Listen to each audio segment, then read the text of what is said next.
ओम शांति। आज के सत्र में हम परमात्मा पिता का परिचय जानेंगे, लेकिन उससे पहले थोड़ा सा धर्म पिताओं के बारे में जानेंगे कि परमात्मा सर्व आत्माओं का पिता कैसे है। परमात्मा ने हर धर्म की आत्मा के लिए आके कर्तव्य किया है। वो कर्तव्य क्या किया है जिससे सभी लोग परमात्मा को जानते हैं, मानते हैं, याद करते हैं।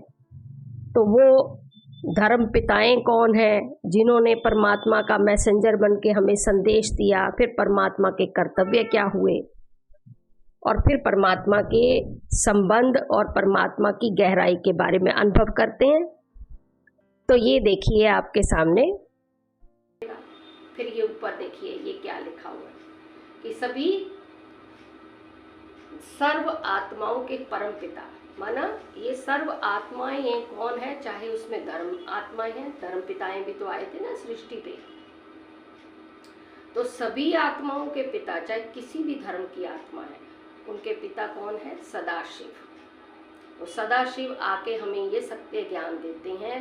पहले हमारे धर्म पिताएं आए, इन्होंने भी उंगली ऊपर की, ऐसे इशारा किया, गॉड इज वन, एक ओंकार, आत्मा सत्य है, आत्मा शांत स्वरूप है। बुद्ध जी ने भी यही बताया। ये राम जी हैं, ये भी शिवलिंग की पूजा कर रहे हैं। तो भगवान जब सृष्टि पर आया तो उसने आके ये कर्तव्य किए। उससे पहले ये धर्म पिताओं ने हमें संदेश दिया, लेकिन हमने इनके मैसेंजर्स को, हमने इनका संदेश सुना ही नहीं। हमने इन्हीं को ही गुरुद्वारे जाना शुरू कर दिया, चर्च जाना शुरू कर दिया, मस्जिद जाना शुरू कर दिया, लेकिन ये देखा नहीं कि ये तो खुद ही देहधारी हैं और ये कहना क्या चाह रहे हैं, उनसे कैसी अनुभूति मिल रही है, ये तो हमने देखा ही नहीं। इन्हीं को ही भगवान मानना शुरू कर दिया।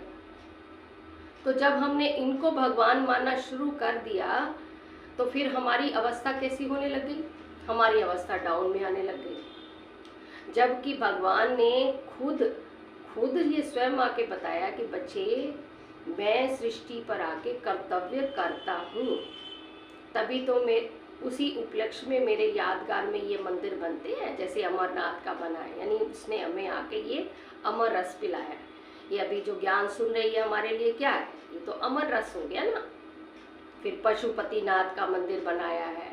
तो पशुपतिनाथ का मंदिर क्या है कि जानवर से इंसान बनाया। ये सोमनाथ का मंदिर, यानी कि सोम रस हमें पिलाया। तो इस तरह से भगवान ने आके बहुत सारे कर्तव्य किए हैं, जिनके उपलक्ष्य में हर मंदिरों में शिवलिंग के रूप में यादगार बना हुआ है। अब ये मुसलमान लोग जो हज पे जाते हैं, वहाँ भी ये जो पत्थर है ना, ये शिवलिंग के रूप में ही बना हुआ, तो इनको चूम के आते हैं तो उनका हज पूरा होता है। तो कहने का भाव यही है कि हमें पता होना चाहिए कि हमारे पिता का स्वरूप क्या है। हम आत्माओं का पिता सदाशिव है और उसका नाम कभी बदलता नहीं है, क्योंकि हमारा जो पिता है वो गुणों का भंडार है। हमारे पिता की कितनी महिमा है। परमात्मा के गुणों के बारे में जानने से पहले समझ लो कि परमात्मा है कौन। परमात्मा जिसका रूप ज्योति बिंदु है, वो हम आत्माओं का पिता है। भक्ति मार्ग में उससे मांगते आए तो कुछ देता है, जब भी तो मांग रहे थे ना। अब मांगा भी उसी से जाता है जिसके साथ कोई रिश्ता होता है। तो परमात्मा को समझना बड़ा पहले जरूरी है कि वो आत्मा तो है, जैसे हमारी आत्मा स्टार है, ऐसे ये परमात्मा भी स्टार है। जितना हमारा छोटा सा सितारा उतना ही परमात्मा है।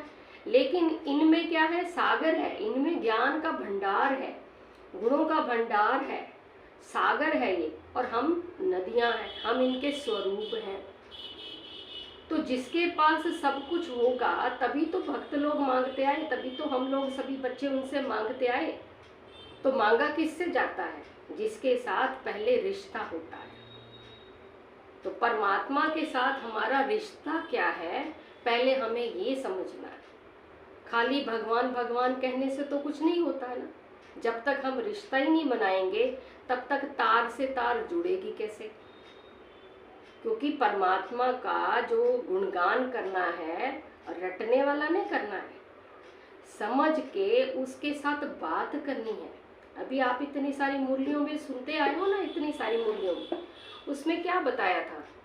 उसमें यही बताया कि परमात्मा आके बात कर रहा है बच्चों के साथ कि बच्चे तुम्हें ऐसे करना है, तुम्हें कर्म ऐसे करने हैं, देखो ये सृष्टि का चक्र ऐसे चलता है।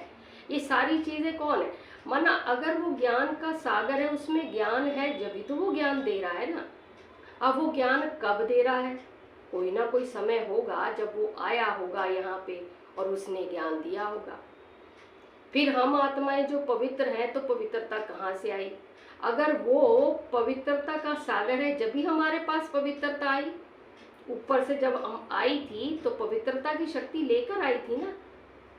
बच्चे को शुरू से तो नहीं ना पता चल जाता कि मुझे गलत काम ये ऐसे करने हैं, बेकार में जाना, ये तो सब पता नहीं होता कुछ भी। ये तो धीरे धीरे जब वायुमंडल का, आत्माओं का, खान पान का प्रभाव पड़ता है, जब जाके आत्मा ऐसी हो जाती है। लेकिन ऊपर से जब आत्मा परमात्मा के घर से आई, अपने घर से आई, शक्तियां लेकर आई, तो पवित्रता की शक्ति भी लेकर आई थी। तो आज हम जो उसकी महिमा गा रहे हैं, पवित्रता का सागर क्या की महिमा नहीं गाते? पतित पावन आओ। जैसे गांधी जी भी कहते हैं, रघुपति राघव राजा राम, पतित पावन सीताराम। तो पतित पावन है तो यानी हम पतित हैं, हमको वो पावन बनाता है। लेकिन आया कब होगा? सोचने वाली बात है कि वो पावन दुनिया में तो नहीं ना आया होगा, जहाँ पे सारे है ही सब चीज सही, वहां पे उसे आने की जरूरत ही क्या है?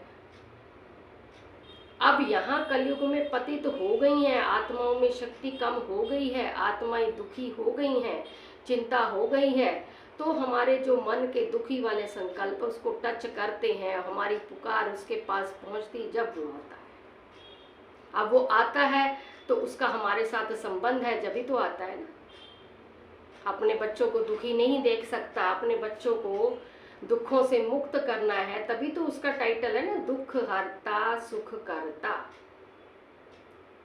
तो हमारे वो आके दुख हरता है, तो हमारे वो रिलेशन में है, यानी हमारा उसके साथ इतना गहरा संबंध है, हमारा उसके ऊपर इतना विश्वास है, जब भी तो हमारी इच्छाएं पूर्ण होती हैं, जब भी तो हम उसी से ही आस लगा के बैठते हैं, जब भी तो हम उसी की बात करते हैं, जब भी तो सबको बोलते हैं कि वो देख रहा है, वो भी कुछ ना कुछ करेगा, दूसरों को भी विश्वास भरते हैं। तो आज वो समय, इस समय ये कल्याणकारी युग आ गया है, जिसमें वो सर्व आत्माओं का कल्याण करने के लिए खुद धरती पे आके अपने बच्चों से बात कर रहा है। अब बच्चों से बात क्या करेगा? ऐसा तो है नहीं कि कोई अपना क्या कहते चमत्कार कर देगा। बुद्धि में सत्य ज्ञान ही तो देगा ना, समझ ही तो देगा। तो समझ देगा तो समझ के साथ क्या करेगा? बल भर देगा। बल भरने के बाद ही तो आत्मा सशक्त होगी, और आत्मा सशक्त एक बार हो गई फिर तो पूछो मत। तो परमात्मा आकर हमें क्या शिक्षा दे रहा है? वो हमारा परम शिक्षक बन के आता है, और फिर साथ में लेके जाना है तो सतगुरु भी बनता है। तो इसलिए परमात्मा की महिमा जानने से पहले, उसके गुणों को समझने से पहले, हमें पहले परमात्मा को समझना, फिर उसके संबंध को समझना है कि परमात्मा है कौन। वो परम आत्मा है, इसीलिए परमात्मा कहलाता है। आत्माओं का पिता है, इसीलिए हमारा उसके साथ संबंध है। आत्माओं का शिक्षक है, इसीलिए वो परम शिक्षक भी कहलाता है। हम लोग तो इस समय शिक्षा ले लेते हैं, ये सत्य ज्ञान, ये गीता का ज्ञान असल में दे देता है। फिर द्वापर में जिसकी बुद्धि में थोड़ा बहुत इमर्ज रहता है ना, तो वो फिर अपना क्या कहते हैं शास्त्र बनाने लग जाते हैं। लेकिन हम लोग क्या है, उन शास्त्रों पे ही विश्वास करने लग जाते हैं। अब परमात्मा आके हमें सारी बातें ये समझाते हैं कि बच्चे पहले समझ लो अच्छी तरह से कि मैं तुम्हारा बाप तुम्हारे लिए आया हूँ, तुम ही मेरे सच्चे बच्चे हो, और तुम्हारी पुकार मैं नहीं सुनूंगा तो किसकी सुनूंगा? तो कौन सुनेगा तुम्हारी पुकार? जब पिता हूं मैं तुम्हारा, तो अपने बच्चों की पुकार मैं ही सुनूंगा। तो ये सारी बातें रियलाइज परमात्मा हमें करवाते हैं। आप परमात्मा के गुण समझते हैं कि गुण क्या है परमात्मा के? गुणों के भंडार, सभी आत्माओं के पिता। परमात्मा का रूप क्या है वो भी है, पता लगना चाहिए कि ये ज्योति बिंदु हमारे पिता है। लेकिन इनकी महिमा जो हमने गाई वो भी ढंग से नहीं गाई। परमात्मा पिता अपनी महिमा खुद आके बताते कि बच्चे मैं आके सृष्टि पे क्या काम करता हूँ। मैं तो गति सद्गति दाता हूँ, मैं तो दुख हरता सुख करता हूँ, तुम्हें सुख दे के जाता हूँ और तुम्हारे दुख हरण करता हूँ। मैं तो शांति का सागर हूँ, तुम्हें शांति से भरता हूँ। मैं प्रेम का सागर हूँ, तुम्हें प्रेम दे देता हूँ, निस्वार्थ प्रेम। मैं तो ब्रह्मा विष्णु शंकर का रचयिता हूँ, माना मैं ही ये तीनों देवों को रचता हूँ इस सृष्टि की उत्पत्ति के लिए। फिर मैं दिव्य दृष्टि दाता हूँ, मेरे पास ही दिव्य दृष्टि जिससे मैं साक्षात्कार कराता हूँ। मूर्तियों के आगे भक्त लोग बैठ जाते हैं लेकिन साक्षात्कार तो मैं ही कराता हूँ। फिर दिव्य बुद्धि दाता हूँ, ये दिव्य बुद्धि मैं इस समय तुम्हें देता हूँ जब तुम मेरे बनते हो, मेरे ऊपर निश्चय करते हो। तो हमें निश्चय होना चाहिए कि हमारी आत्मा का पिता सदा शिव यानी शिव निराकार ज्योति बिंदु है। हम आत्मा भी ज्योति बिंदु, हमारा पिता भी ज्योति बिंदु। इस तरह से ये पूरी की पूरी महिमा है कि काल के पंजे से छुड़ाते जीवन नैया पार लगाते हैं। तो परम पिता है, हमारे परम शिक्षक भी हैं, परम सतगुरु भी हैं। ये महिमा आप जो है रोज रोज गुणों के भंडार हैं, सर्वशक्तिमान है। तो ये सारी महिमा अगर आप दोहराएंगे तो परमात्मा के गुण आपके अंदर आने लग जाएंगे, लेकिन महसूसता की शक्ति के साथ, समझ के साथ। क्योंकि परमात्मा इस समय हमें दिव्य बुद्धि किस लिए दे रहा है?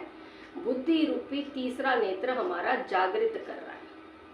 वो बुद्धि रूपी तीसरा नेत्र जागृत हो गया तो परमात्मा के गुण शक्तियाँ उसमें आने लग जाती हैं। क्योंकि भक्ति मार्ग में हमने वो रटने वाला हिसाब किताब तो किया ही है, उससे मिला तो कुछ नहीं, राम राम ओम नमो शिवाय वो तो किया ही है। लेकिन इस समय अगर ये हम गुण समझ के रियलाइज करके कि ये हमारे पिता सर्वशक्तिमान सृष्टि के रचयिता के गुण हैं और उनमें ऐसे ऐसे ये गुण हैं, तो इससे वो कार्य क्या करते हैं, तो ये सारे गुण हमारे अंदर ही आने लग जाते हैं। तो ये हो गई आज के चैप्टर। इसको आप दोहराएं, महसूसता की शक्ति से रियलाइज करें, ताकि आपको अपनी और परमपिता परमात्मा की पहचान। कल हम नया चैप्टर पढ़ेंगे। आज के लिए ओम शांति।